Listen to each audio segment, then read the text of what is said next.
Chapter 1. I'm not a thief. In the orphanage's dormitory, a 9-year-old girl's eyes reddened as she faced everyone's questioning. She had a pair of big watery eyes and was beautiful, but due to her malnutrition, she looked a little thin. Seeing that everyone was looking at her with disdain and contempt, she choked with sobs. That jade pendant was originally mine. I am not a thief. My mother left it to me. So you're saying that I stole something from you?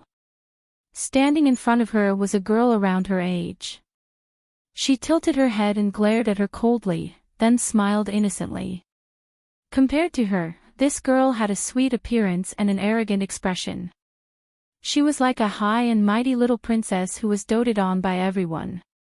As soon as she finished speaking, the children around her immediately stood up to defend her. You're lying. You're lying. Why would Ro or steal something from you? That's right. How is that possible?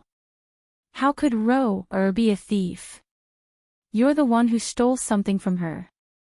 Faced with all the children's accusations and questions, the girl was unable to defend herself. She felt extremely wronged, so she rubbed her eyes and cried. That's really my jade pendant. Sob, sob, give it back to me. Ro glanced at her proudly, then turned to everyone and said, Everyone, look at it clearly. Xiao sure is a thief, so don't play with her anymore. Thief, bad, bad. A few of the children nodded. Yes, yes. We'll listen to Princess Ro and ignore her from now on. She's a thief. She's a thief. Xiao sure is a bad child. She stole Ro's things, so shameful. The children laughed and dispersed, leaving the girl alone against the wall. She looked at their backs with tears in her eyes and secretly clenched her fists. Outside the director's office, there was a row of men in black suits. An old man who was over 50 years old sat on the sofa with a serious expression. He looked very energetic, and his tang suit made him look noble. There was a sharp aura between his brows. Even though he was old and his face was slightly aged, his handsome facial features were enough to make one imagine how handsome he was when he was young. The director found a stack of documents and slowly flipped it open in front of him. He respectfully handed it over. Mr. Mu, these are the children who were admitted last year. All the children's information is here. Please take a look. The old man flipped through a few pages and frowned slightly after a few glances. The assistant beside him glanced at his expression and looked up at the director with a smile. That child is about 8 or 9 years old. May I ask, among the children who were admitted last year, how many of them fit this age? The dean recalled for a moment and hurriedly said, Please wait a moment. The old man lowered his eyes and glanced around, but his gaze was fixed on a family portrait. He suddenly stretched out his hand and pointed at it. Let me see this girl. The dean was stunned for a moment before nodding. All right, I'll arrange for her to meet you right away. She made a call, and not long after, a teacher walked in with a girl. Ro obediently stood in front of the old man. With her hands behind her back and her chest puffed out, she said with a smile, Grandpa. Hello. My name is Ro. The old man stared at her expressionlessly. His gaze carefully sized up every inch of her face. His eyes slowly narrowed, and his gaze was deep and gloomy. Ro furrowed her brows curiously. She felt that this grandpa looked very fierce. She seemed to be frightened by his meticulous expression and couldn't help but take 2 steps back. However, the old man rushed over and waved at her. Come, let Grandpa take a good look at you.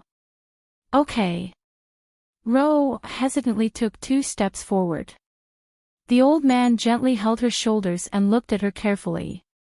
Even though the age matched, he felt that no matter whether it was the eyebrows or facial features, they didn't look alike. His gaze slowly moved down and landed on the jade pendant between her collarbones. The old man touched the jade pendant and asked in a deep voice, "This jade pendant?" Was stunned. She smiled sweetly and said, "This jade pendant was given to me by my mother." The old man's gaze froze. Seeing this, the assistant hurriedly took out another jade pendant from his briefcase and handed it over. The two jade pendants were put together and fit tightly. The old man's hand trembled slightly. Seeing this, the assistant understood. He walked over and whispered a few words to the dean. Then, he took out a huge check from his briefcase and handed it to the dean. The dean received it with a smile. A row of luxurious black cars was parked at the entrance of the Welfare Institute. The girl looked lonely as she held onto the black iron bars. Her eyes were listless as she watched follow a group of men in suits and get into a stretch Bentley. The moment the car door closed, looked in her direction coldly. Inadvertently, their gazes met in the air. Smiled slyly. The car window slowly rolled up and the car sped away. Chapter 2. In the corner of the corridor of the hospital, the accompanying secretary was holding a mobile phone and a report in his hand. Yun Shishir, 18 years old, student. Her father's company was not good at running and went bankrupt. Everything has been verified. The examination shows that she is very healthy and will not cause any trouble for the child's custody. However, this girl's body did not meet the conditions for artificial insemination, so it could only be done in another way. Yun Shishir sat motionless on the bench and looked at the scenery outside the window. Her face was strangely calm, but the depths of her watery eyes were gray. Although she was very young and her delicate facial features were even younger than her actual age, there was a faint vicissitude on her young face that did not match her age. She was 1 in a million to be chosen. With her beautiful appearance, the employer's remuneration was also very generous. 5 million yuan was an astronomical figure for her. 3 days ago, she secretly signed the contract behind her father's back and was inexplicably brought here. Every day, she was locked in this room and was not allowed to talk to the outside world, let alone go out, like a patient who was quarantined. She knew that in order to prepare for pregnancy, she had to ensure that her body was healthy. This way, her body could better cooperate with the pregnancy. The 3 meals a day were very exquisite. Ham, bacon, bread, and beef were almost luxurious to the extreme. She knew that these were all meals that were beneficial for people who were preparing for pregnancy. Although they were all things that she did not like to eat, she could only endure the discomfort and swallow with difficulty. Yun Shishir did not dare to disobey any orders, because obedience was one of the conditions in the contract. Until today, she followed the employer's secretary to this private institution to be checked. This employer was very mysterious. She had not even seen his face. She only knew that a contract was signed with a remuneration of 5 million yuan. 5 million yuan should be enough to help her father through the crisis. Regarding this matter, she did not dare to mention it to her father. When she left, she only left a note and left without saying goodbye. With a long surrogate pregnancy, she was afraid that she would not be able to return home for a period of time. Therefore, she did not have to worry about how to face her father for the time being. According to the requirements of the contract, she had to be observed at all times until she was pregnant. With this as a condition, 1 million would be transferred to her father's account in advance before tomorrow. According to the secretary, if she gave birth to a boy, she would be paid an extra sum of money. Surrogacy, Speaking of which, it was really funny. In order to get money, she had thought of all kinds of ways, but in the end, she had never thought that she would get paid by selling her own body. However, it was a generous sum after all, and she was tempted in the end. In her moment of desperation, she chose this unbearable path. Lin Hai, a luxurious villa with a sea view. The villas in this area monopolized the most beautiful scenery by the sea. Therefore, the expensive land prices were self-evident. After she tidied up a little, a luxurious car drove her here. After giving her some instructions, the driver left. The secretary told her that he would come tonight. Yun Shishir took a deep breath. She was no longer in the mood to enjoy the beautiful seascape. She dragged her luggage into the villa with a heavy expression. At night, in the luxurious bedroom, the curtains were tightly drawn, blocking all the light. In the quiet room, she took a shower and lay quietly on the king-size bed. Her eyes were covered, and she lost her sense of sight. However, her hearing was much sharper, and she could hear the sea breeze and waves outside the villa. Chapter 3. There were no neon lights in the city, but it was so calm that it made one's scalp tingle. Then, she heard the sound of a car engine approaching. The car stopped in front of the villa and the engine was turned off. At that moment, her usually calm heart suddenly tightened. She felt an unprecedented nervousness and panic. Until she heard the sound of footsteps coming up the stairs, getting closer and closer, she couldn't pretend to be calm anymore. While she was feeling uneasy, the door was pushed open. Along with the steady footsteps, Yun Shishir could feel that someone had walked in and stopped beside her bed. She was so nervous that she sat up on the bed immediately. He was here. Was it her employer? While she was feeling uneasy, the bed collapsed slightly and someone sat by the bed. Yun Shishir leaned against the wall nervously, feeling very awkward. Luckily, it was suffocating darkness in front of her and she could only see a tall figure. Even so, she still felt helpless. Although she couldn't see his face, she could feel his strong and oppressive aura, especially that cold gaze. It was an aggressive aura that only belonged to a king, like a noble and arrogant overlord. And she, in front of him, was like a tribute from ancient times. Yun Shishir opened her mouth and said awkwardly, "You. Who are you?" The man didn't make a sound. He moved his body and leaned forward slightly, getting closer to her. Yun Shishir could only feel an intimidating aura. Then, the tall figure pressed down on her, completely imprisoning her under his body. Her body trembled as she bore his weight. She curled up into a ball and couldn't move anymore. Her hands were clasped in front of her chest nervously. She almost suffocated. Without waiting for her to react, the man narrowed his eyes and lifted up her shirt. Her soft and fair skin was exposed to the air. His large palms suddenly reached in. "Wait," she suddenly said in a trembling voice. Can I see you?" "Why?" The man's young and deep voice was like a mellow red wine, extremely magnetic. "I can't see anything. I'm scared," he sneered so softly that it couldn't be heard. "You don't need to see it, and you don't need to be afraid." Her young and tender body had yet to fully develop, and this girl was still so young and inexperienced. Her small waist could be completely grasped with one hand. His ice-cold fingers rubbed her lips heavily, and he couldn't stop. "Just close your eyes." The tender feeling was so wonderful, as smooth as silk. His fingertips were slightly wet and cold. When they touched her warm skin, she couldn't help but shiver. The darkness before her eyes intensified the uneasiness in her heart. The man's thin lips curled. Apparently, he felt that this dress was too much of a hindrance. With a rip sound, he tore it apart. His violent actions made Yun Shishir as stiff as a rock, not daring to move. His heart was beating like thunder, as if it was about to jump out of his throat. Shame, panic, and fear almost suffocated her. At this moment, she suddenly began to regret. Previously, she thought that she could do it. She thought that it was just giving birth to a child for him. Although she had no experience, women had to experience it sooner or later.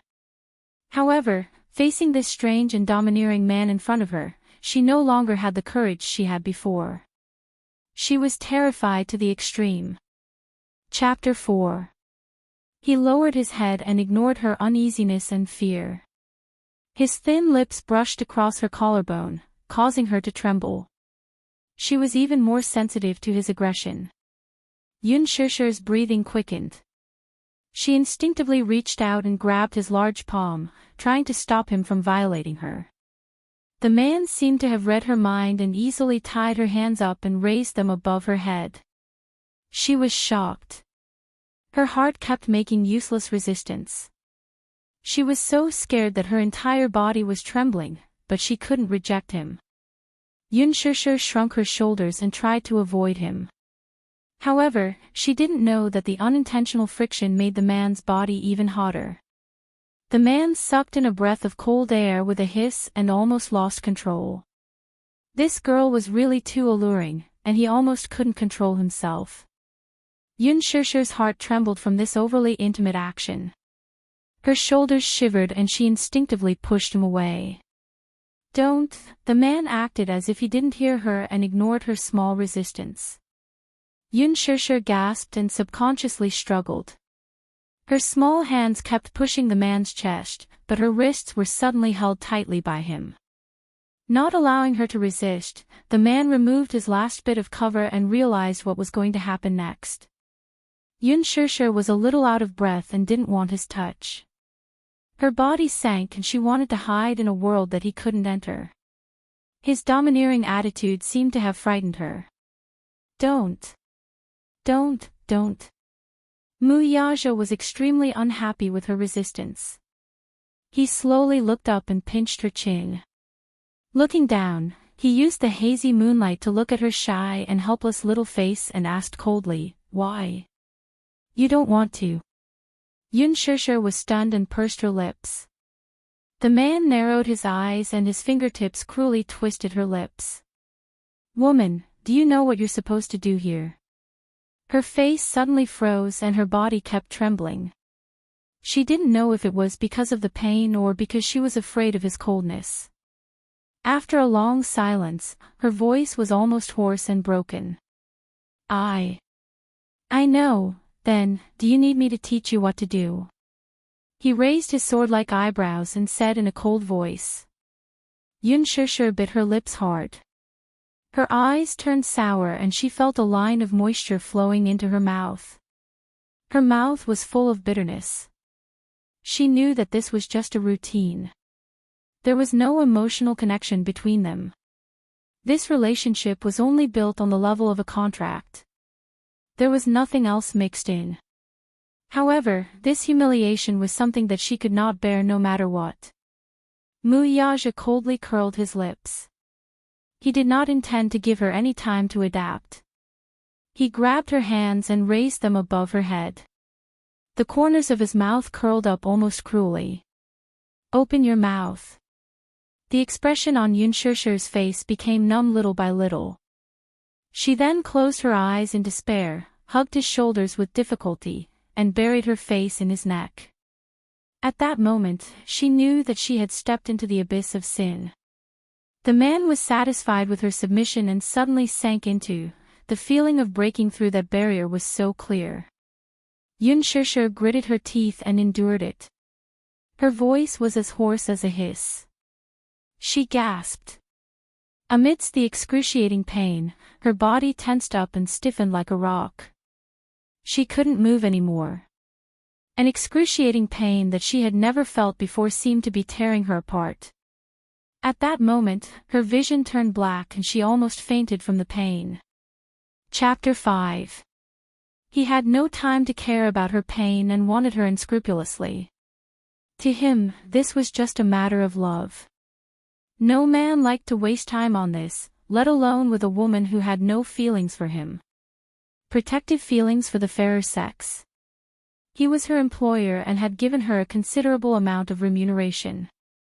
She deserved to bear this pain. That sudden pain, coupled with the grievance and bitterness she felt, caused tears to flow out of her eyes. She hissed in pain, her eyes turning red, but she stubbornly bit her lips, not wanting to reveal her weak side. However, she couldn't bear such intense pain, and she couldn't stop moaning. Gradually, she couldn't hold it in any longer, and she began to sob intermittently. Whoa. In the end, she started to sob like a kitten. He went deep, collided, and cruelly plundered everything from her. The boundless pain was like the fierce waves on the sea. She was drowning, floating up and down. Gradually, she forgot her feelings. Her gaze gradually became distant. Her 5 fingers trembled as she opened them, but she could not grab anything to cling to. Her vision was dark, and her mind was in chaos. It was a perfect fit. Sweat ironed the 2 intertwined bodies. Muyaja's 5 fingers fiercely entered her hair. He only wanted to taste the marrow. Her mind was in a daze as she begged. Her body passively catered to him. In the midst of his passion, he suddenly felt a hot wetness on his neck. He looked up slightly, only to see her biting her lips. She was sobbing in pain. Muyaja's handsome face was stunned. Looking at her forbearing face, he could not help but lower his head and kiss her heavily on the lips. The tip of his tongue invaded her mouth and captured the lilac snake. It twined around and engulfed her, swallowing her choked moans. Kissing was a taboo for him. Kissing meant helping each other in difficult times. He would never kiss a woman. Because in his eyes, a woman's lips were very dirty. The women who lingered around him had always been socialites or actresses in the entertainment industry. Because he had never touched a woman. However, he did not know why he kissed this woman. To be precise, this was his first woman. He did not know that the taste of kissing was so delicious. Muyaja's eyes narrowed slightly as he pressed down on her. In the midst of a suffocating tightening, he pushed forward with all his might. On the bed, they were deeply entangled. Bone erosion oblivion. Yunshishir opened her eyes in the darkness. The red silk covering her eyes was already soaked with cold sweat. She heard the sound of the shower running in the bathroom. She moved her body slightly, but felt a sharp pain coming from her fingertips. It turned out that her 5 fingers were tightly gripping the edge of the bed, and her nails had broken and pierced into her fingertips. She pretended to be relaxed and comforted herself. Everything was over, everything was over. Hopefully, this time, she would be able to conceive successfully. After she gave birth to his child and got the money, she could leave this place and return to her own life. At this moment, it was already early in the morning. Muyaja took a shower and changed his clothes. His tall figure stood in the room, giving off an oppressive feeling. His gaze was cold. Under the moonlight, the woman was curled up in the white bedding, panting non-stop with her body hunched over. His rough marks were left on her smooth and clean body. The bloodstain on the bed was like a blood-red bud that bloomed. It was a ghastly sight. Yunshishir lay on the bed motionlessly with her back facing him. Her body was curled up as she trembled. She was as stiff as a rock. He looked at her. Her messy hair was draped over the pillow, drenched in sweat. Chapter 6. Bang! Hearing the cold sound of the door closing, she hugged her shoulders and looked at the terrible bruises on her wrists. Her eyes were sore and swollen, but she didn't dare to cry, even if it was a choked sob. Soon, the sound of an engine starting came from outside the window. The car sped away until she couldn't hear it anymore. Realizing that he had left, she couldn't hold it in anymore. She suddenly closed her eyes and let herself cry bitterly. In this unfamiliar seaside villa, she had completely given her inexperienced self to a strange man. She had also wondered why that person had chosen her. Later on, she thought that it was probably because of her identity as a commoner. She wouldn't pose any threat to the child's custody in the future. She didn't know if this was the right thing to do, nor did she know how long it would be difficult to hide this from her father. But now that her family was at a dead end, she had no other choice. But she didn't regret it, and there was no place for her to regret it.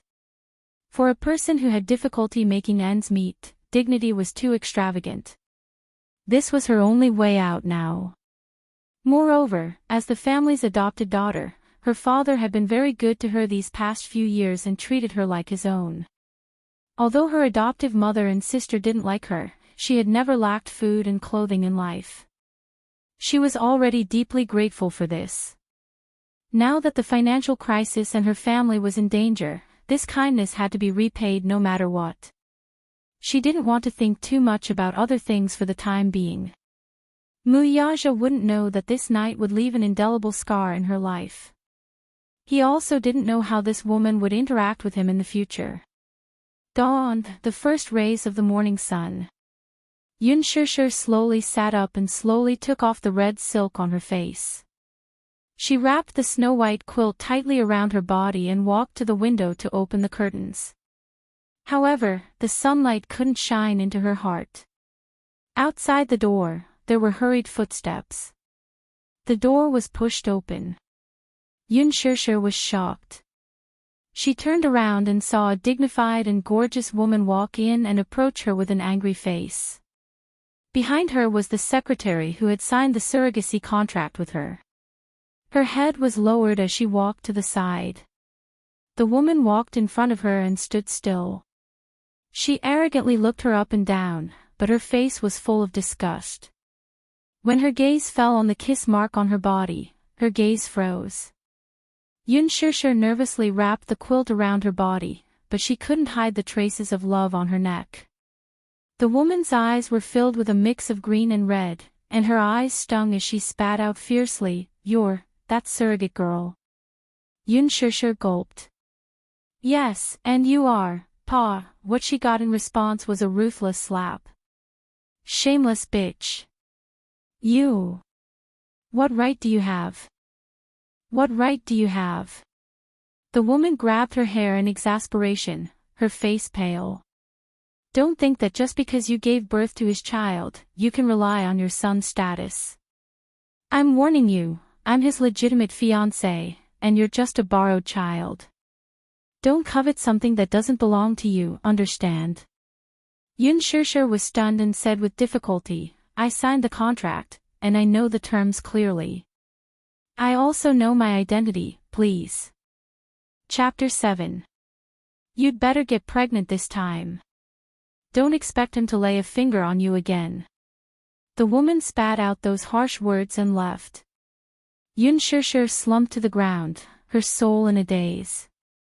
The secretary hurriedly helped her up. "Get up quickly, the floor is cold. Your health is more important." 2 months later. At the Mu family's private hospital, the secretary received the examination report. 7 weeks of pregnancy, the fetus was stable. It was a pair of identical twins. She picked up her phone and reported the results to Wuxia's assistant.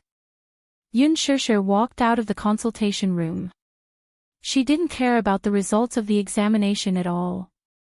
She was like a puppet at the mercy of others.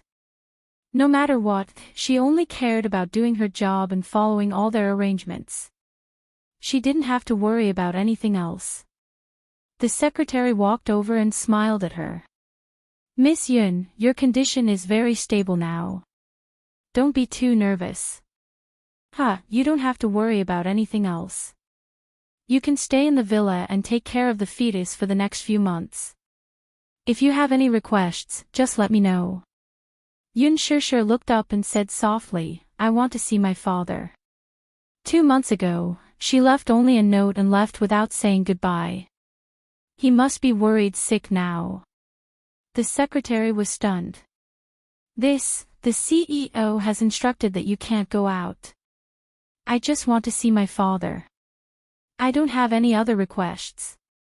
Can't you fulfill this simple request?" Looking at Yunshisher's pleading eyes, the secretary nodded reluctantly. "All right." This matter was very difficult for her. According to the terms of the contract, she couldn't go out. However, the secretary felt that this girl was too pitiful. She came out to be a surrogate at such a young age. She must have some difficulties. So, without telling the CEO, she arranged a time for her. The location was at a coffee shop in the city center. Father Yun received the text message and hurried over half an hour early. He sat in the private room and was a little restless. Ever since she left without saying goodbye, he had been so worried that he couldn't sleep at night. He tossed and turned in bed, and his wife often scolded her in front of him, saying that she was an ungrateful wretch who ran away with some wild man and had no conscience. The family was about to collapse, and in the midst of a crisis, Father Yun did not know where she had gone. However, when he found out that there was an extra $1 million in his bank account the next day, he subconsciously made a bad association with her departure. In fact, Yun Shishir was not his biological daughter. He had accidentally adopted her from the orphanage 10 years ago. He already had a daughter. At that time, the Yun family was rich. When he saw that Yun Shishir was sensible and well-behaved, he liked her. Unexpectedly, after he brought her back, he was rejected by his wife and daughter. At that time, he didn't take it to heart. He thought that the little fellow was so sensible that she would be recognized by his wife and daughter sooner or later. However, he was wrong. He was usually busy and didn't have time to care about the trivial matters at home. However, he was a father after all. How could he not know how his wife and daughter bullied Yun Shishir when he wasn't around? However, Yun Shishir was sensible after all. Even if she was wronged in front of the two of them, she had never cried to him. It wasn't that he didn't feel guilty towards her. Chapter 8. In fact, his family used to be very wealthy. There was a listed asset under his name, and the profits were stable, so his life was considered wealthy. However, at the beginning of this year, a financial crisis swept across the world, and the sudden disaster crushed the entire family. The company suffered losses again and again, and many shareholders withdrew their investments. Seeing that the company was about to go bankrupt, his wife pointed the finger at Yun Shishir. This was because last year, in order to keep her away from this trivial family, he didn't hesitate to use the money that he had originally intended to invest to send her to a boarding school for aristocrats. His wife believed that if it weren't for that incident, the company wouldn't have encountered this crisis, and the Yun family wouldn't have fallen into such a situation. Because of this, there were often arguments in the family. What's more, when Yun Shishir returned home during the holidays, the mother and daughter took advantage of his absence to beat her up. Father Yun was so angry that he almost had a heart attack. Just as he was burning with anxiety, he saw the door open. The secretary opened the door, and Yun Shishir slowly walked in. When she saw Father Yun, her eyes moved slightly and became misty, but she immediately calmed down. Father Yun suddenly stood up, but glanced at the secretary with some suspicion in his eyes. The secretary sensibly left the room and closed the door for them. Shishir. Father Yun walked over anxiously, held her shoulders, and looked at her. Where have you been for the past 2 months? Do you know how worried father has been these 2 months? Yun Shishir looked up guiltily. She hadn't seen Father Yun for 2 months, but his hair was already gray, and his face looked more weary. Thinking about it, he had been worried for so many days. The company's cases were piled up into mountains, and he had been looking for her in his free time. He had exhausted himself on both sides.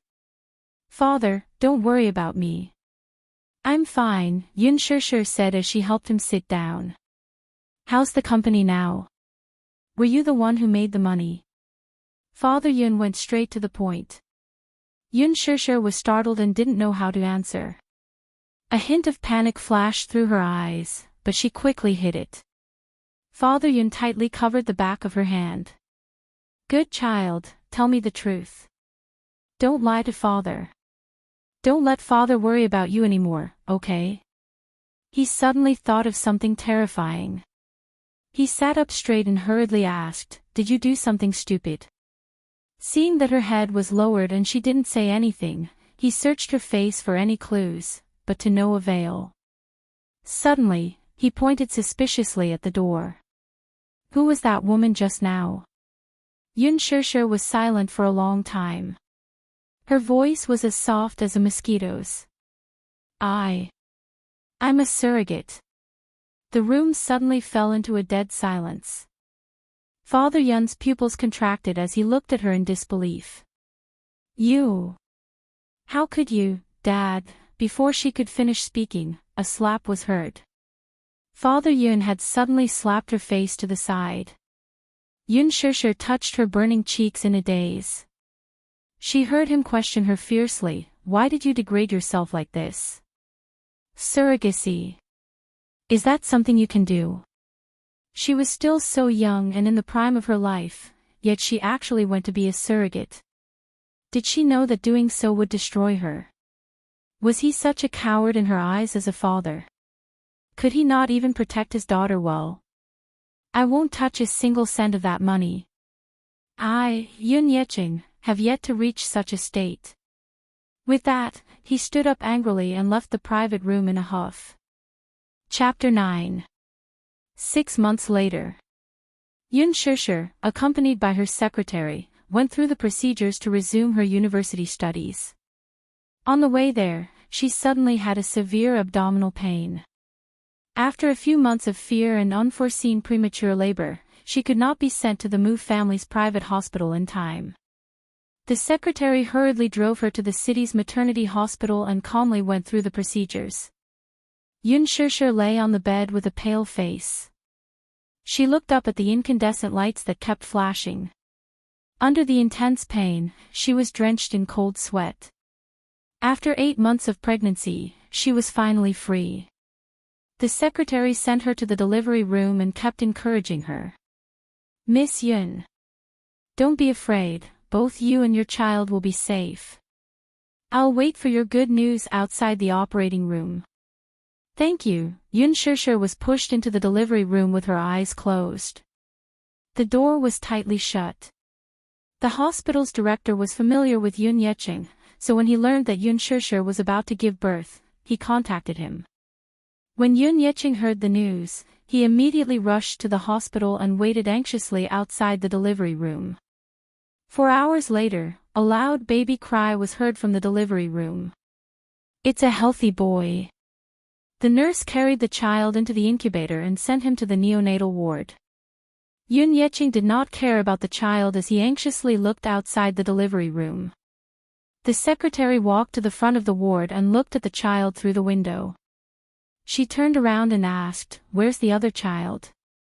The nurse replied regretfully, "I'm really sorry." Because he was born prematurely, the younger brother was too weak and stopped breathing when he came out. The secretary was shocked and asked with a stiff face, "Is there no hope?" The nurse said bluntly, "Yes." The secretary was a little disappointed and said helplessly, "All right, then. I'll have to trouble your hospital to deal with the child." With that, she picked up her phone and contacted a few of her subordinates and an ambulance, intending to transfer the child to the Mu family's private hospital. Before she left, she filled out a check and handed it to Yun Yecheng, saying politely, "Mr. Yun, your daughter has suffered for the past few months. This is the remaining payment, please accept it." He accepted it hesitantly, and the secretary hurriedly left with her men. In the delivery room, Yun Shishir was exhausted and fainted.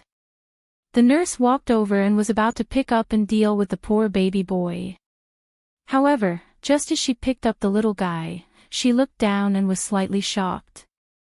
Her expression changed drastically, and she ran to the doctor with the child in her arms in a panic. "Doctor." 6 years later. In the department store, Yun Shishir pushed her cart and looked around from time to time. Her footsteps were hurried. Just now, she had gone to the daily necessities shelf to grab something. When she turned around, she was gone. She had no idea where she had gone. When she passed by the toy department, she slowed down her pace and looked around. Suddenly, her gaze landed on a small figure. Yun Shishir shrugged slightly and sighed helplessly. Her lips curled into a smile as she pushed the cart towards him and squatted down behind him. He saw the little guy standing in front of the shelf, looking intently at the beautifully packaged remote control car on the counter. Little Munchkin looked very young, about 5 or 6 years old. He was wearing a clean school uniform, but he looked a little thin. With thick, silky black hair, fair jade-like skin, and a youthful face with exquisite facial features and rosy cheeks, he was quite adorable. He had a pair of big, watery eyes that sparkled and were clear and beautiful. The corners of his eyes were long and curved, and his thick eyelashes were long and curly. They were slightly upturned, like two black phoenix feathers. His jet-black eyes were as pure and clear as black jade, without a trace of impurities. Chapter 10. The charming and adorable little fellow was just like a beautiful little elf. However, this little elf's gaze was a little serious, and he had the maturity of a little adult. 150 yuan, it's too expensive. His tender voice was filled with the vicissitudes of life that didn't match his age. He frowned like an old man and counted with his little fingers. Then, he sighed sadly and shrugged his shoulders, as though he was in a gloomy world. Yun Shishir couldn't help but laugh at his gloomy appearance, but she felt a little bitter inside. She pursed her lips and patted his shoulder. Little Munchkin was shocked and turned around. Seeing that it was her, his cheeks turned red. Mommy has been looking for you for a long time. Didn't I tell you to be good and follow Mommy around and not run off on your own? Yun Shishir pretended to be fierce, and little Munchkin felt even more guilty. He carefully hugged her neck and looked down. Blinking his big eyes, he said softly, Mommy, don't be angry. Yu won't run off on his own in the future. Yu, be good. She squatted down and hugged him. What are you looking at? Yu instinctively pointed at the remote-controlled racing car. Then, he suddenly thought of something and retracted his little finger.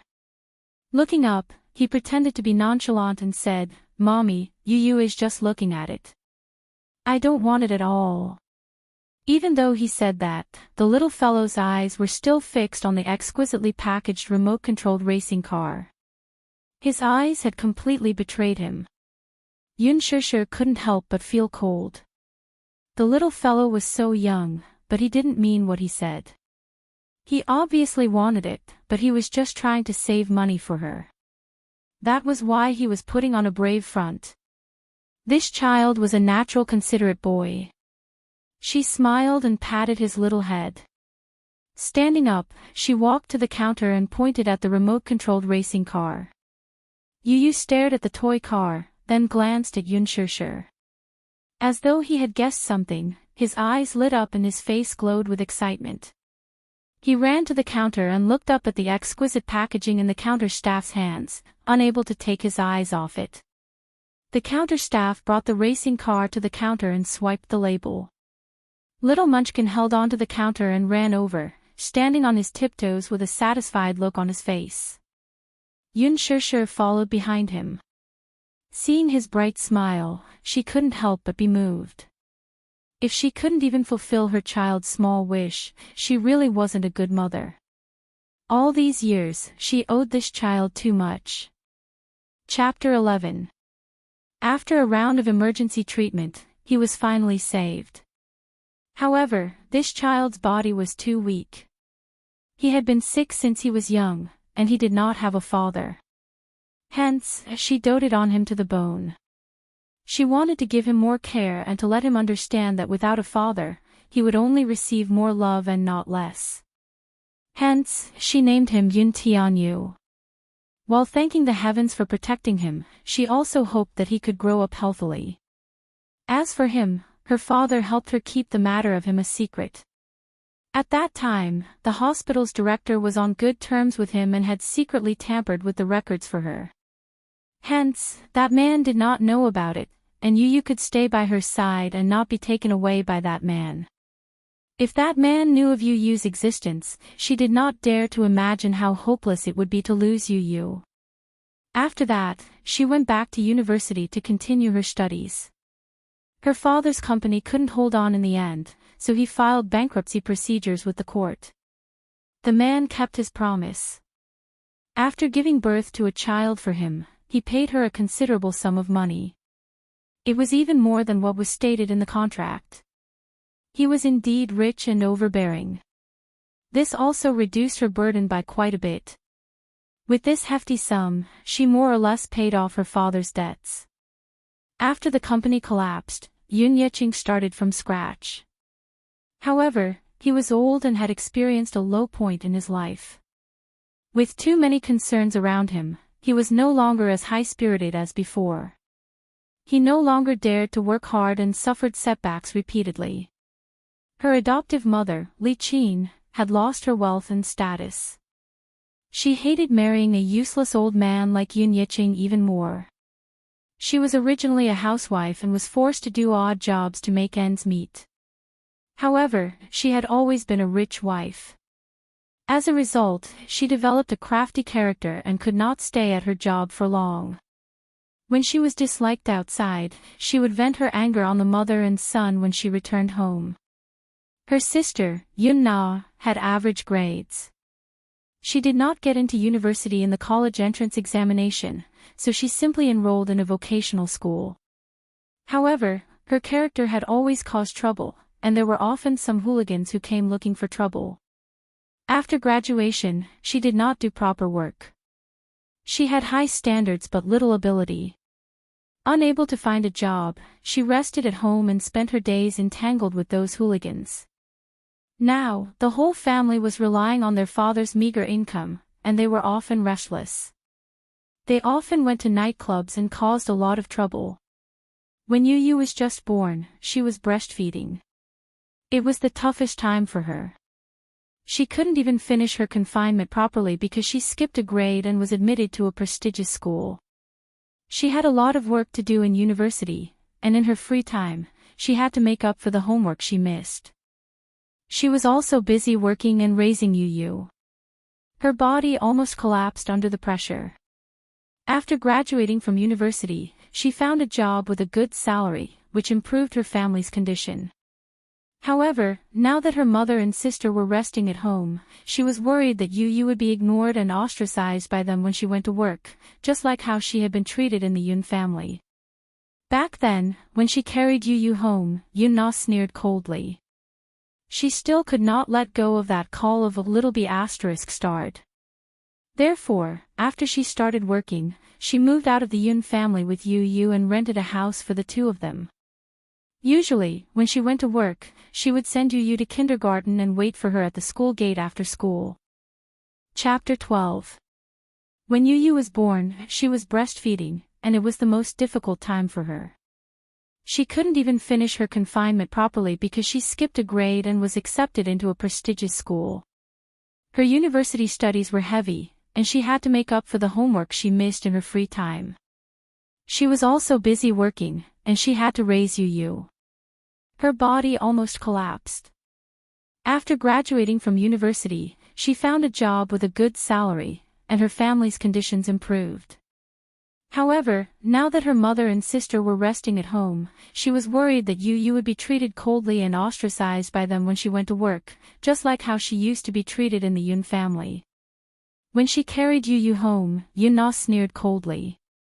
She still couldn't let go of that call of a little bastard. Hence, after she started working, she moved out of the Yun family with Yu and rented an apartment for the two of them. Usually, when she went to work, she would send Yu to kindergarten and wait for her at the school gate after school. Fortunately, Yu was very sensible. Although he was young, he was very considerate and rarely acted willfully. Now, he even learned to go home alone without her. When she walked out of the mall, the sun was shining brightly. The little guy followed behind her with a toy in his arms, and his steps gradually slowed down. It was the middle of summer, and he seemed to be a little uncomfortable walking out of the cool environment. Yu raised his little face and called softly, "Mommy." Yun Shishir turned around and saw his red face and tired eyebrows. She quickly took the toy for him and frowned worriedly. "What's wrong? Yu, are you feeling unwell?" Yu frowned and spread his arms at her. He said coquettishly, "Mommy. It's so hot. Yu can't walk anymore. Piggyback. Piggyback." Yun Shishir was stunned when she heard this. She couldn't help but smile and squat down. When Yu saw this, she was so happy that her eyes turned into crescents. She stuck out her tongue playfully and pounced on her shoulder. Yun Shishir supported him steadily and stood up. Yu hugged her shoulders in satisfaction. Her little face moved closer to her and she asked in a childish voice, "Mommy, are you tired?" "I'm tired. When Yu grows up, Yu will carry Mommy." Yun Shishir smiled. "Okay. Yu is really Mommy's considerate and warm little man." The little guy raised his palm-sized face and asked blankly, "Mommy, what's a little warm guy?" "That's right. He's a very heartwarming boy." "Oh. Yu will only warm Mommy, not other people." Yu's pink lips curled up sweetly as he cupped her face and planted a big kiss on her lips. The mother and son laughed and bumped their heads together before they left, laughing. A Lincoln limousine was quietly parked by the side of the road. The car had a sleek, dark body. Through the window, there was a childish and cold handsome face. The boy leaned lazily against the leather seat and rested his chin on one hand. He looked to be about 6 years old, and there was a maturity and coldness on his face that didn't match his age. Through the window, he looked expressionlessly at Yun Shishir and Yu teasing each other. Under the fine fringe of his forehead, there was a slight ripple in his cold eyes as they focused. The figures of the couple gradually disappeared into the distance. He didn't know why, but as he looked at the backs of the mother and son, a strange feeling arose in his heart. It was indescribable and inexplicable. Chapter 13. He narrowed his eyes slightly. When he could no longer see the couple, he suddenly lowered his eyes to hide the loneliness that flashed through his eyes. His gaze turned to the notebook on his lap. Looking at the half-completed homework, he turned off his phone in annoyance. A middle-aged man dressed in a suit respectfully opened the back door of the car and handed over the dessert he had bought. "Young master, here's the dessert you wanted." The housekeeper carefully unwrapped the cake and handed it over with a fork. The boy took it indifferently. However, looking at the delicious dessert, his mind vaguely recalled the boy's charming smile when he hugged the toy. He suddenly lost his appetite. "I'm not eating anymore." He pushed the dessert aside and said coldly, "Let's go." Uncle Chiao looked at him in a daze, then threw the cake into the glove box by the street and got into the car. The car sped away. At night. Mu Group, CEO's office. What entered his eyes was the elegant and luxurious decor. It was stylish and elegant, and it was luxurious to the extreme. The man stood facing the window. His muscular figure was tall and slender. He was 189 meters tall and had an imposing aura. He looked at the bustling night view of the city expressionlessly. His brows were slightly furrowed and his eyes were deep. Mu Wanru slowly opened the door of the CEO's office and saw the figure standing quietly in front of the floor-to-ceiling window. She could not help but smile gently. This man held the highest power in the Mu Group. He was the young master of the Mu Group and the CEO of the Mu Empire. He was also the young master of the Mu family, Mu Yaja. At the same time, he was also her fiancé. Although they had not held their wedding ceremony yet, she was already the young madam of the Mu family. In the future, their wedding would definitely be grand and luxurious. However, such a man was undoubtedly an influential figure among the aristocrats. Many young ladies from prestigious families flocked to him like a flock of ducks. The moment she thought of the scandalous scandal between Mu Yaja and a certain diva in today's newspaper, Mu Wanru's heart went crazy with jealousy. In the eyes of outsiders, she was the future young madam of the Mu Group. Who knew that she and Mu Yaja were husband and wife in name but not in reality? This man was extremely cold to her. This made her extremely embarrassed. Mu Wanru gently placed her handbag on the sofa and quietly walked to his back. Her arms gently wrapped around his strong body and her face slowly pressed against his broad and powerful back. Soar. Muyaja's eyes regained their focus. He calmly turned his face to the side. Under the cold light, his facial features were so exquisite that they looked like the work of the gods. Handsome eyebrows, arrogant jaw, sharp edges and corners, especially those deep and enchanting red phoenix eyes, obsidian-like pupils, breathtaking. This was a handsome and mature man. His handsomeness was not just on the surface. Although his cold face looked very young, his bones exuded the aura of an emperor, arrogant and sharp, completely natural. His every movement was imposing, and he was like an ancient overlord who could dominate everything with a wave of his hand. With this kind of boldness, one could tell at a glance that he was a cold-blooded man who had been through a lot. Grandpa asked me to ask you, are you going back to the Mu family tomorrow night? The man's sword-like eyebrows lightly raised, and his lips overflowed with an indifferent voice. No. Chapter 14. Seeing his cold expression, the woman glanced at the pile of documents on his desk and asked softly, Am I disturbing you? Even though she was already his wife, the young mistress of the Mu family, she still maintained a cautious attitude towards this unfathomable man at all times. Although she had grown up with him, she still felt that she had never truly entered his heart. Being engaged to him made her think that she was the happiest woman in the world. She loved this man to the bottom of her heart. The irony was that she had never seen through this man. Even though he was her husband, most of the time, he was as cold to her as he was when they first met. Or perhaps, this man had always been like this. He was domineering, he was arrogant, he was cold and decisive, but she had never seen him show any tenderness to anyone. Except for Ichen.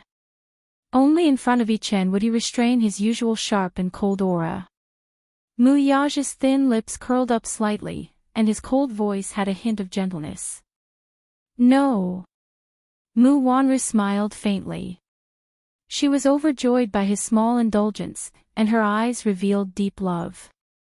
She slowly walked to his front and stretched out her arms enchantingly. She intimately hooked her arms around his shoulders, and her sexy body intimately pressed against his chest. She lowered her eyes and slowly inched closer to his handsome face, kissing his sexy thin lips. Muyaja's phoenix eyes were cold.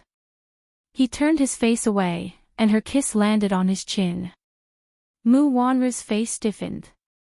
She frowned and looked up, only to see the man's cold gaze. The corner of her mouth could not help but curl up bitterly. She secretly mocked herself in her heart. Yes, how could she forget? Even though they were husband and wife, his lips had always been a forbidden area. No one could touch them.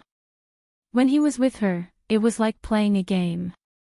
It was just a routine, and there was no exception for any other woman. Mu Wanru was very angry. She held Qin Yi's face with both hands aggrievedly, and her eyes became misty. Do you love me? Answer me seriously. Do you really love me? Or are you just following your grandfather's wishes and treating our marriage as an order? Even though she had endured it repeatedly, when she saw the scandal between him and another woman in the magazine today, she was still upset and angry. She could not bear to let other women taint the man who had always been like a god in her heart. Muyaja's deep face did not have any fluctuation of emotions, and it was as cold as ice. For some reason, the face in front of him was clearly Mu Wanru, but his thoughts were all on the 100 billion development project. Mu Wanru was unwilling to give up and kissed him again. However, he turned his face away without a trace and avoided her, keeping her at a distance of 1,000 miles. Wanru, stop fooling around. Mu Wanru's smile was bitter and her heart was a little desolate. She had known that he would avoid her, and that was why he had never kissed her, or any other woman. Beijing's young master Mu. Although there were many women flocking to him, in the end, none of them were special. Even for her, she was his legitimate fiancée, and also his closest woman. However, there was no exception. Does he really love me? Or does he only treat me as a lonely solace? Or is it not even a solace? He is not even willing to play along. Chapter 15. She had suspected more than once that if it wasn't for the engagement set by her grandfather, if it wasn't for this marriage based on her grandfather's expectations, this man probably wouldn't even look at her, right? If he loved her, why would he not let her kiss him? He had not even said, "I love you," to her even once. But she loved him. She tolerated, gave in, and tolerated him in an extremely humble manner. He had a noble status and was proud and arrogant. He was the crown prince of the Mu group. Even though she was deeply loved by Grandpa Mu, she was still out of his league. Therefore, she comforted herself more than once that she was the fiancée of the Mu family. She was the future young mistress of the Mu family. Their engagement ceremony was in a few months, so she should not be calculative and should be satisfied. But she was greedy. Not only did she want his body, but she also wanted his heart. Mu Wanru smiled bitterly and said in a low voice, "Do you really want to be with me?" Mu Yaja seemed to be a little absent-minded. That woman's helpless face flashed in front of his eyes. Mu Wanru saw that he was in a daze and could not help but hold his collar tighter. Did you really love me? Answer me." Mu Yaja pushed her away and returned to the table. His voice was neither cold nor warm. "Wanru, don't be stubborn." He looked down coldly. His indifferent and low voice sounded as if he was coaxing an unreasonable child. But when was she being unreasonable? Mu Wanru was brought back to the Mu family by Grandpa Mu more than 10 years ago. He brought her to him and set the engagement. In the capital, the Mu family was an influential and wealthy family. Mu Wanru was the precious daughter of Grandpa Mu. She was pampered and reserved. She loved him, but he did not love her. This engagement was not essential to him, who was born in a wealthy family. He was just following his grandfather's wishes. According to his temperament, women were not essential. Marriage was just to maintain his grandfather's favor. It was a disguised form of contract. His engagement with Mu Wanru was no exception. It was just a bargaining chip. Now, the side branches of the Mu family were ready to make a move. Many people were coveting his position. He was just using this engagement as a springboard to expand the territory of the Mu Empire. Love? This word was too extravagant for him. What was love? Was it those upper-class ladies who sought fame and fortune and fawned over him? Was it the willful and arrogant Mu Wanru? Was it a young model who wanted to become famous? In this era of material desires, where money and desire intertwined, who would still talk about feelings? He had never loved anyone except for his mother. Family and love, they were all out of reach. He was cold and he closed his world. In the business world, he could do whatever he wanted with a wave of his hand. His style was cold and hard. In private, you could talk about benefits with him, but you could forget about entering his heart. Love? Ridiculous. The phone on the table suddenly rang. Mu Wanru picked it up for him. A voice message came from the secretary's desk. "President, young master is here." There were footsteps outside the door. Then, the office door was pushed open and a small head popped in. "Daddy." The little boy saw that Mu Yaja was not busy, so he walked in. When he realized that Mu Wanru was also there, his face suddenly became unnatural. He called faintly, "Mommy." Chapter 16. The little boy was also very sensitive. Other than Mu Yaja, he seemed to be quite distant from everyone else. Usually, he was just like his father. He always had a cold little face and was serious like a little adult. He didn't look like a child his age at all and was extremely mature. When he was 3 or 4 years old, Mu Yaja spent more time with him. He was just like a little devil who loved to play pranks and often teased the maids in the Mu residence. He was the epitome of a hedonistic little ancestor. However, in the past 2 years, Mu Yaja had been very busy with the matters of the Mu group. Without his father by his side, the little boy gradually became quiet and didn't like to talk much. Sometimes, when Mu Wanru looked at this little face, she couldn't help but think of the young Mu Yaja. He was also this cold and indifferent, and no one could get close to him. However, it was only in front of Mu Yaja. After all, he was still a child. He would more or less reveal a child's unique nature. It was rare for him to act coquettishly and occasionally do a few bad things in an attempt to attract more attention. Mu Yaja also doted on him and indulged him. Therefore, in front of him, Xiao Yichen had always been lawless.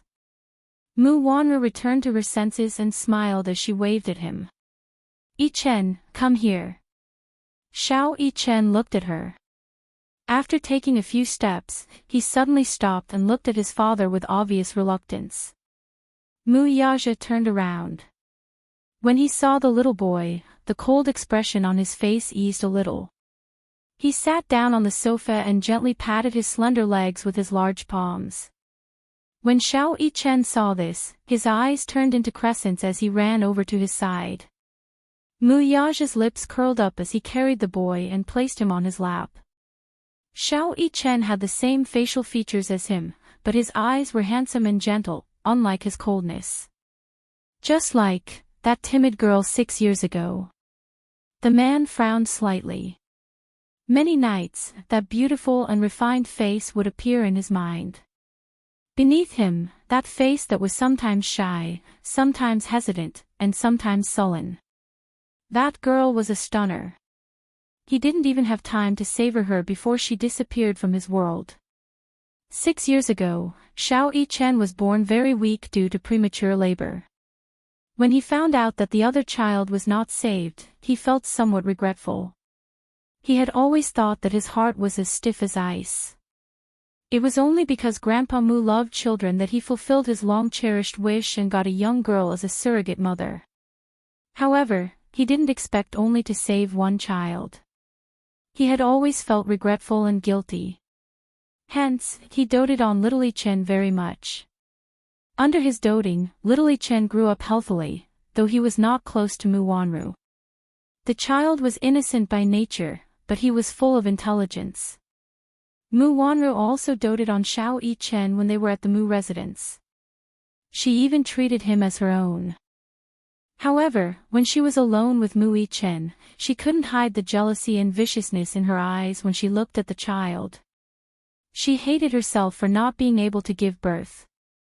After all, this child wasn't her biological child. How much could she care about him? Xiao Yichen had been distant from her since they were young. Daddy, I want to play remote control car racing. Remote control car racing. Mu Yaja frowned. You were tired of it in the past. Why do you want to play now? I just want to play. Xiao Yichen pouted. Chapter 17. A rare tenderness appeared in his eyes. Okay, Daddy will buy it for you. Not only will Daddy buy it for me, but you'll also play with me. Xiao Yichen snuggled into his embrace, greedily enjoying the moment of warmth between father and son. Mu Wanru stood quietly at the side, feeling a little dazed. She did not know why, but she suddenly had the misconception that no matter what, she could not interfere in this father-son pair's world. On Friday night, Yun Shishir brought Yu back to the Yun family. Initially, Yun Yicheng was very reluctant to let her and Yu move out of this house, but knowing her situation and difficulties, he asked her to return once a week to have dinner with him. Even though Yun Shishir was a little wary, there was nothing she could do. After all, she owed her father a lot. If he had not brought her out of the orphanage, who knew what kind of situation she would be in? Yun Shishir carried the groceries she had bought and walked at the back. Yu skipped up the stairs and saw Yun Yicheng waiting for him at the corridor. After the company went bankrupt, they sold their previous villa and moved to an apartment building far from the city center. There was no elevator on the 8th floor. Upon seeing his grandfather, Yu happily ran over and threw himself into his arms. The latter was also overjoyed to see his adorable grandson. Even though he was tired from the day's work and his body was a little weak, he still lifted him up high and hugged him in his arms. "Grandpa." Yu was all smiles. His watery eyes blinked mischievously as he hugged his neck and called out sweetly. "Yu is so obedient." Her father leaned over and kissed his rosy cheeks. "Yu, have you been obedient to mommy recently?" "Yes." "Yu is very obedient." Yu's handsome face revealed a sweet smile. Yun Shusher carried her things upstairs. After entering the door, she went into the kitchen and began to prepare dinner. Li Qin was still sleeping while Yuna had gone out with her friends and would only be back before dinner. Yun Yeqing sat on the sofa with Yu in his arms. Yu gestured excitedly at him. "Grandpa, let me tell you, Mommy bought me a remote-controlled racing car when I went to the mall with her today. I wanted to bring it to Grandpa to play with." As she spoke, she suddenly lowered her head in embarrassment and fiddled with her tiny fingers. "But Yu doesn't know how to play with it. I'm afraid I'll break it, so I didn't dare to open it." When Father Yun heard this, his expression changed slightly, and his large palm gently stroked Yun Che's forehead. Yu had always been very sensible. He would never ask for anything expensive. A toy that cost more than 100 yuan was already considered a luxury item in his eyes. Even so, he still wanted it.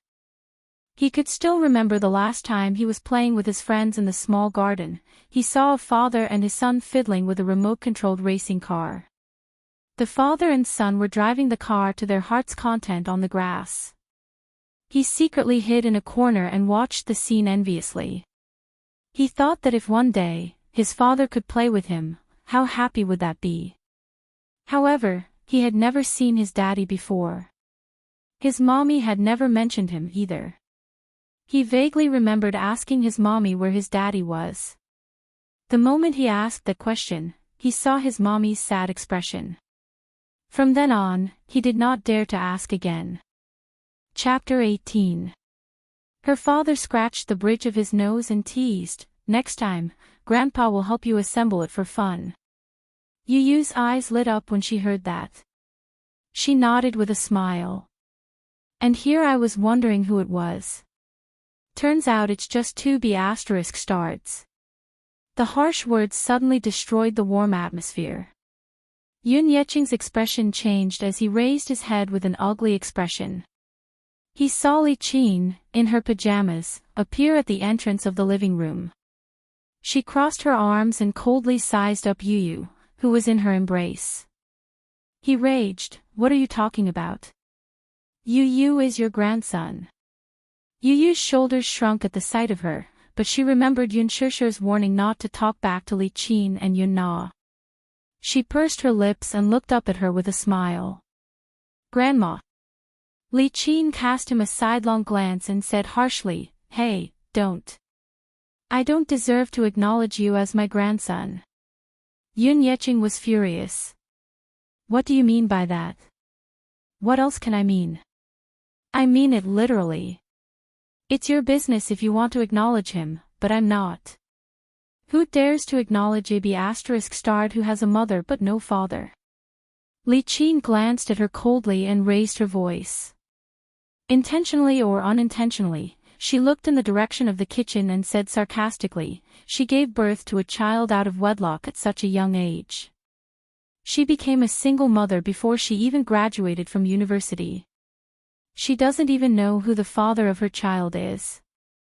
Who knows where this bastard came from? She has a father but no father to acknowledge her, right?" Yun Shusher's face turned pale as she pursed her lips. Li Qin continued harshly, "Besides, the company went bankrupt because of her. Our family hasn't had a good life these few years. Someone doesn't know what's good for her and doesn't know what's good for her. She insisted on bringing back a burden to the Yun family. She's so shameless. She can afford to lose face like this, but I can't. I don't think I can hide my face when I talk about this to others. In the kitchen, Yun Shishir heard the harsh words coming from the living room. Her hands paused for a moment, and her face turned pale. She turned around abruptly and said, "You, stop before you go too far. Li Qin, have you had enough? How could a person's mouth be so poisonous? If it wasn't for Shishir, the Yun family." Father Yun stopped abruptly and didn't continue. He had kept the source of the money Yun Shishir had given him a secret. After all, it would be bad for Yun Shishir's reputation if the news of her surrogacy got out. Therefore, Li Qin assumed that the debt was repaid from the Yun family's assets. What? Go on. So what if she's gone? Li Qin flew into a rage out of humiliation. Her eyes turned red as she felt wronged. She was so angry that she laughed. All right, you're going to bully your own family for 2 outsiders, aren't you? Why are you yelling at me? Yun Yeqing. Why did I do that? I'm doing this for the Yun family. When the company went bankrupt, I even borrowed a sum of money from my family. I'm too ashamed to return it now. Ha ha. Now, you're yelling at me for 2 outsiders. Are you going to chase Nana and me out of the Yun family tomorrow because of them? Yun Yeqing was so angry that his face turned ashen. He could not help but raise his voice. Don't be unreasonable. What are you talking about? Li Qin shouted, how am I being unreasonable? Chapter 19. Li Qin lowered her head and coldly glanced at him. She felt that the young and tender face was an eyesore no matter how she looked at it. Her heart burned with anger. Narrowing her eyes, she raised her hand and slapped his face. Little bastard. You sure know how to pretend to be a good person. Who do you think you are? Get out of my way. It's all your fault. Yu Yu's face was slapped to the side. He slowly lowered his head and touched his cheek with his small hand. His fine fringe covered his eyes, so no one could see the expression on his face. All they could see was that his pink lips were tightly pursed. Yun Shishir heard the commotion and immediately rushed out of the kitchen. When she saw Yu Yu being slapped, she was furious. She ran over and hugged him sadly. Her eyes were cold and gloomy. Mr. Yun was even more furious when he saw this. He stood up and rushed to Li Qin. He raised his hand to slap her, but someone suddenly grabbed the corner of his shirt tightly. He was stunned and lowered his head. He saw Yu Yu raise his small face. Half of his face was already red and swollen, but he still put on an elegant smile. Grandpa, don't quarrel. Yu Yu learned something in school today. If the family lives in harmony, everything will prosper. Yun Yeqing's hand froze in midair. He hesitated for a moment before he lowered it weakly. His eyes were filled with bitterness and complexity. Li Qin was obviously frightened by his anger, but she saw him turn around and pour Yu Yu a glass of water. This child was so sensible. He felt that having a wife like Li Qin was a misfortune for their family. He had once thought of getting a divorce, but this woman just had to cry, throw a tantrum, and threaten to hang herself. She made a scene in the neighborhood. Yun Shishir carefully looked at the palm print on Yu Yu's face with lingering fear. She raised her head and looked deeply at Li Qin before she stood up and pulled Yu Yu to the kitchen. This dinner, as always, had a different flavor. When Yun Na returned, the atmosphere was even gloomier. Yun Na had never liked Yun Shishir since she was young. It was no wonder that she was treated like a little princess by Yun Yeqing and Li Qin, who doted on her since she was young. However, one day, another daughter barged into this harmonious family of 3 and snatched away more than half of her father's love. From then on, her father was no longer her father alone. If there was anything good, he would not only think of her in his heart. Anyone would more or less care about this. Yun Shishir was perfect. She did well in her studies, and she was patient with her. Because she was too good, her father loved her even more. Therefore, Yun Na could not tolerate her existence in Yun Shishir's eyes. That was why she hated her so much. At that time, Yun Na was in her rebellious phase, and she was jealous and ostracized Yun Shishir, an outsider, let alone Yu. She didn't even put him in her eyes. In her heart, Yu was a bastard child. She had a father, but no father recognized her. The dinner table was a little quiet. From time to time, Yu would put food in Yun Yeching's bowl. Yun Shishir chatted at the side about interesting news in the company, and the atmosphere was somewhat relaxed. Even though Li Qin and Yun Na did not like Yu, they could not be too presumptuous with Yun Yeching around. After dinner, Yun Yeching received a call saying that he had to go out for something. He gave Yun Shishir a few words and left in a hurry. Yun Shishir did not want to stay any longer. She hurriedly cleared the dishes and planned to leave after washing them. Chapter 20. Yu obediently helped her clean up. His little hand struggled to lift the bowls and followed her into the kitchen to help wash the dishes. He was more or less afraid of Li Qin and Yun Na, so after Yun Yeching left, he stuck close to Yun Shishir. In the living room, Yun Na glared hatefully at the mother-son pair in the kitchen and complained to her mother. "Mom! Why did you let this little B** start into our house? It's so unlucky to see him like this. I was in a good mood." Li Qin sat on the sofa with a sullen expression. "Humph. Who knows? You'll have to ask your father. AB*TCH and IB***. Why did our family meet with these two scourges? Nana, don't let your father hear this. Otherwise, he'll help outsiders teach us a lesson again. You didn't see your father like that today. It was so scary." Yun Na turned pale with anger when she heard this. Dad actually helped them. Li Qin got angry when she said this. Isn't that so? Yun Na clenched her fists and snorted coldly. He's just a B***. Even his father doesn't want him. I wonder which man she fooled around with. Don't learn from a certain woman in the future.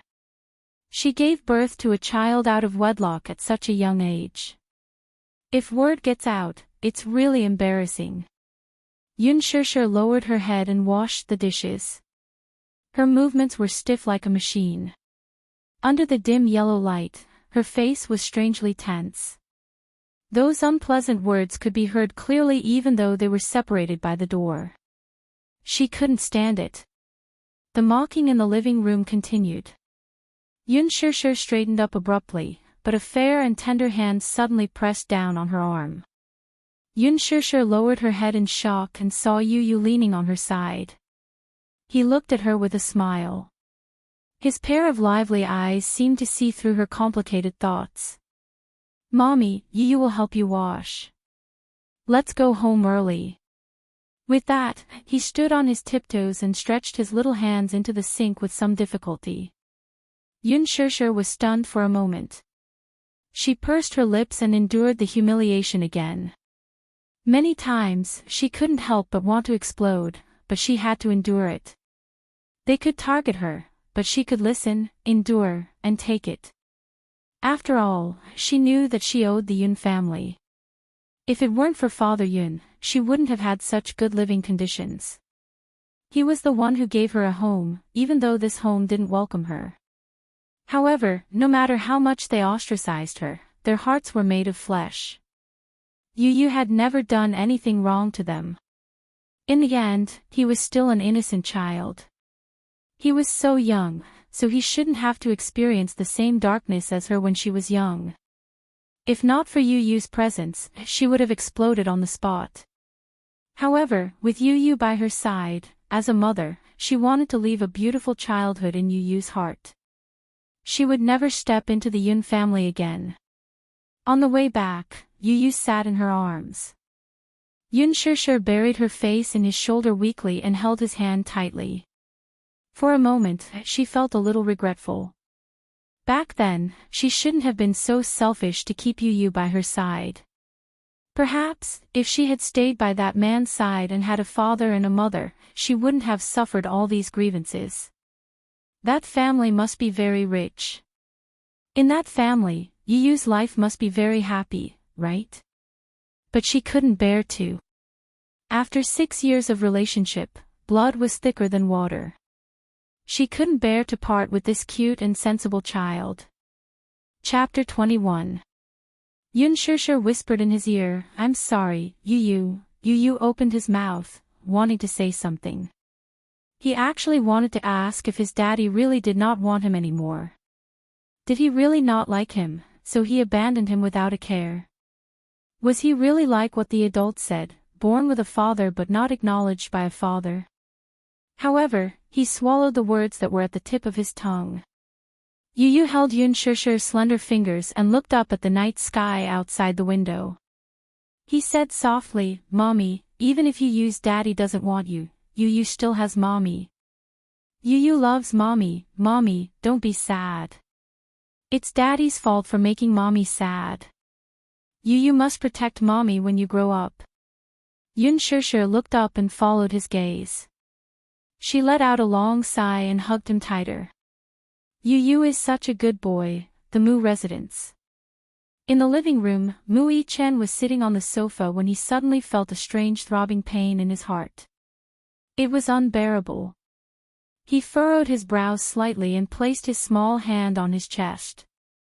His palm touched it, and it was beating very quickly. His heart was in so much pain that he almost suffocated. The helper, who was tidying up his toys, hurriedly squatted in front of him when she saw him clutching his chest in pain. "Young master, what's wrong?" "My heart hurts." Mu Yi-chen broke out in cold sweat. "It's like being pricked by a needle. It's unbearable. Is it still the same as before?" The helper was at a loss for words. The young master was always like this. He would often have sudden palpitations and chest pains, but he was sent to the hospital several times, and the cause of his illness was not found. Even the authoritative experts couldn't figure out what was going on for a while. Mu Yi-chen curled up on the sofa and sucked in a breath of cold air. His eyes were cold. "What's wrong?" He slowly walked down the escalator with the help of his cane. The old man was dressed in a well-ironed tang suit. Although he was old, he still looked energetic. It was not difficult to tell that he was a romantic and elegant person when he was young. "Great-grandfather." Mu Yi-chen looked at him and called out obediently. His position in the Mu family was unshakable. He was someone who had toyed with the rich and powerful all his life. Hence, just a look from him was enough to make others revere him. Therefore, even a rich playboy like Mu Yi-chen was afraid of Grandpa Mu. Mu Sheng, on the other hand, doted on the little guy to the bone. Mu Yaja was his most beloved grandson, and Mu Yi-chen had Mu Yaja's blood flowing in his veins. Therefore, he naturally doted on him. Seeing that his most beloved great-grandson had relapsed, the old man's face changed. He hurriedly asked, "Are you feeling unwell again? Is your heart hurting again?" Grandpa Mu's expression was full of concern, but Mu Yi-chen evaded him subtly. It was obvious that he was very afraid of him. He was afraid of his grandfather's stern face and did not like to be close to him. "It's nothing." "Nonsense. Look at you, you're breaking out in cold sweat." The old man's heart ached. "Great-grandfather, I'm going upstairs to read." Mu Yi-chen jumped down from the sofa and ran upstairs. Looking at his back, the old man sighed slowly. The night was dark. A black Bugatti Veyron sped along the road. The neon lights shone on the streamlined body of the car, and the shadows in the tunnel flickered. Mu Yaja controlled the steering wheel. His deep-set eyes were tinged with a hint of sinister hostility. The bleak moonlight cast a silver glow on his handsome, sculpture-like face. He stepped on the accelerator, and the roar of the engine drowned out all the noise. Chapter 22. Tonight, for some reason, he was a little out of control.